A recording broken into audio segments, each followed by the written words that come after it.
waan nama mudatuun beekamu jireenya dhala namaa keessatti jechuudha. Anis mootuu jaaladheetis miti wanti na mudates mootu soo osoo hin taane dhugaadha. Viiyuudhaaf jecha wanti ani godhu hin jiru. Viidiyoo dhaggeeffachuu irraan kan ka'e garuu soba warroonni jettan dogongora. Shama harka fuunee hordoftoota masii arsiituuf jarra jirtu bakka jirteetti nageenya waaqayyoo isaniif haa baay'atu. Egaa viidiyoon dheengadda gallakkise irratti namoonni yaada garaagaraa nas kennitanis jirtu. Maal taate soba viiyuudhaa fi qalbiin keenya cabsitee warroonni jettanis jirtani.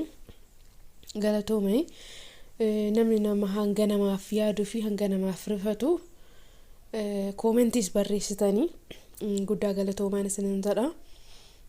Warroonni viiyuudhaaf jettan immootu viiyuu argachuudhaaf illee miti. Dhugaa dubbachuudhaaf baay'ee tokko natti dhagahame jechuudha. Bakka nama tokko nama lama osoo hin taane jireenya dhala namaa keessatti wanti nama mudatu hin beekamu. Ani immoo sobaaf viiyuu argachuudhaaf osoo hin taane dhuguma jirtuun viidiyoo san waraabee jechuudha. Gara fuulduraatti kan argitanidha. Mana duraan keessa tures, gibbiin duraan keessa tures viidiyoo bakka irratti hojjechaa ture kanuma beektanidha. Gara fuulduraa immoo yoo turkiin na hojjetee kan waliin itti fufnee miidiyaa irratti hojjedhu yoo ta'e kan beekamu ta'a jechuudha. Har'a kana jedhee sobee boru bakka biraatti yoon argame mootu gaasan sodduu jechuun danda'ama malee osoo maalummaa waan saniin argin soba jechuun xiqqoo hin ulfaata. Viiyuu barbaachaaf isa warroonni ta'an mootu viiyuu barbaachaaf illee miti. Isuma dhugaa dubbachuudhaaf viidiyoo san keessatti hoggaan viidiyoo san waraabu bakka bakkatti bimmaan tona qaba dhugaa dubbachuudhaaf jechuudha. Baay'ee natti dhagahame maaliif dadhabbii biyya ormaa keessatti itti dadhabe mana isaatti itti dadhabe keessatti tan jiraadha keessan jiraadha jedhee tan malee keessaa gatiin baha jedhee wanti ani itti hojjedhes hin jiru.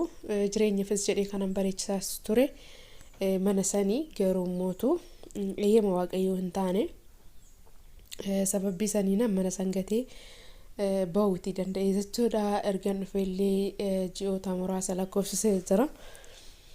Gibbii keessattis waan tokko dhadhaabuudhaan bakka waan hundaaniyyuu achiin jiraadha jedheetaan yaadaa ture jechuudha. Garuu immoo eeyyama waaqayyoo hin taane warroonni maayidhaa viidiyoo gabaabsitee jettan mootu viidiyoo irra ooftanii waan dhaggeeffattaniif iyyuu gidduutti wanta jiru yaada jiru waan adda hin baafanneefidha jechuudha malee kanaafi viidiyoo kan fixanii dhaggeeffattan ta'a yookaan immoo irra dabarsitan ta'a.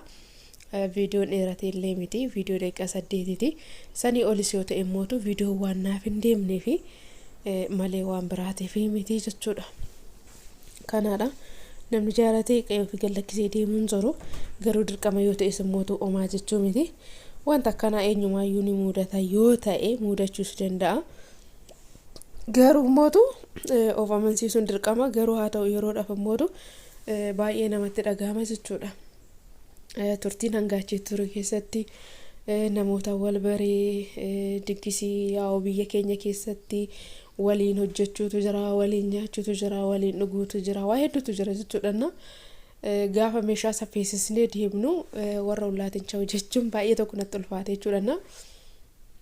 Maaliif bakka imimmaan koo taquxaxxaruu hin dadhabe jechuudha. Warra ullaatiin kan cha'u jechuun dadhabe ayisuuzidha kan meeshaa rafee fedhe jechuudha.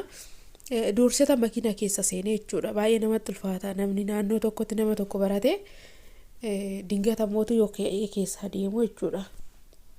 An ulfaata. Yaa jireenya biyya keenya mootu hundummaan keessanuu kan beektanidha. Akka biyya Arabaatii miti walitti dhufeenya jira. Yoo gabbaan nama wal arguutu jira jechuudha. Sansanidha. Malee fakkeessuudhaaf yookaan immoo viiyuu ittiin argachuudhaaf chaanaalatti guddifachuudhaaf waan akkasiitii miti jechuudha.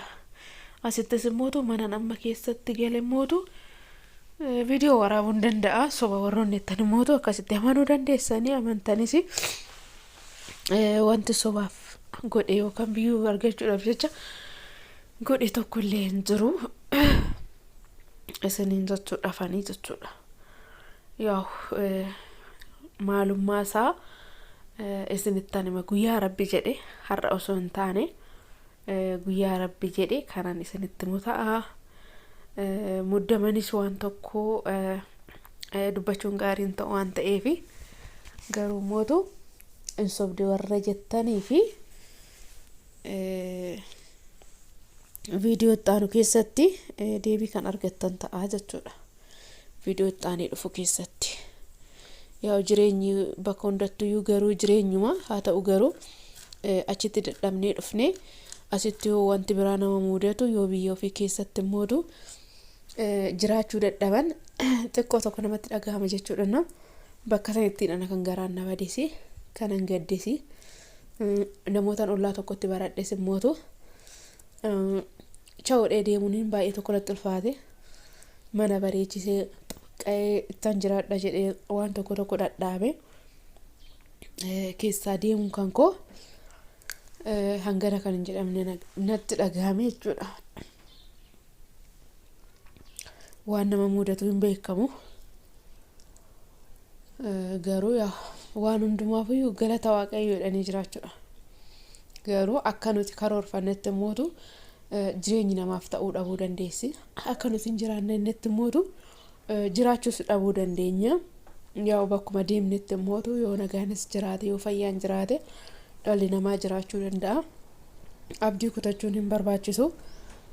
Rakkinni akkanaa eenyumaa yoggaa mudate yaa yeroodhaaf namatti dhagahama garuu of jabeessuu waanuma jiru jechuudha. Kan kanatti dhagahame anatu beeka. Waggaa meeshaan guuramu waggaa meeshaan makiirri irratti fe'amu namoonni ollaa waggaa dhufanii maal jedhanii bakka yaada garagaraati namni mootu kan namaaf ibsu yeroo san baay'ee natti dhagahame jechuudha. Ndoom gaanfi viidiyoo waraabisan ergan tasgabbaa'ee dhayyuu garuu baay'ee tokko natti dhagahame jechuudha. Na warroonni na yaaddanii na gaafattanis warroonni na bilbiltanis guddaa tokko galatooma. Galata guddaa qabdanii hanga na yaaddan hanga mootanaaf qabdaniidha kan na gaafattanis garuu immoo haala jiru irratti gara fuulduraa kan bal'inaan isiniif ibsu ta'a. Warroonni osoo viidiyoo immoo dhaggeeffatin irra dabartanii gaafii isinitti ta'a tures immootu viidiyoo dhaggeeffachuudha. Viidiyoon illee dheerateetii miti viidiyoo gabaabaadha. Viidiyoo maaliif gabaabsita warroonni ittaniif immootu neetworkiin baay'ee gadi lakkisu waan ta'eef osoo yaada koo bal'inaan hin xumuratin viidiyoon sun dhumachuu danda'a jechuudha malee dhimma biraatiif yookaan isin cinquuf yookaan viidiyoo viiyuutti hin barbaaddachuuf miti. Garuu wanti nama mudate mootu kan isinitti mudataa baay'ee gaddee baay'ee tokko natti dhagahame jechuudha. Hangan gibbiisan keessaa bootti anatu beeka akkam akkan ta'e hangan imimmaan koota qoxaxaruu dadhabutti jechuudha. Nama naannoo saniitiin gaafa meeshaan dhufamee makiinaan fe'u chaa'u jechuun